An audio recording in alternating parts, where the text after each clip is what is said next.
রাশেদ ভাই, আজকে তো রবিউল মাসের 12 তারিখ। তো এই বিষয়ে নবীজি হযরত মুহাম্মদ সাল্লাল্লাহু আলাইহি সাল্লাম এই দিনে তো আগমন হয়েছে, তো এই বিষয়ে একটা গজল বলেন না।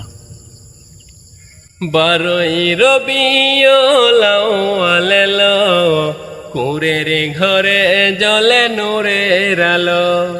12ই রবিউল আউয়াল এলো, কুঁড়ের ঘরে জ্বলে নূরের আলো। পশু পাখি গাই যার গুণগান, যাকে পেলে পাওয়া হয় দুজাহান। পশু পাখি গাই যার গুণগান, যাকে পেলে পাওয়া হয় দুজাহান। কোথায় গেলে পাবো নবীর দেখা, জানো যদি কেউ কানে বলো।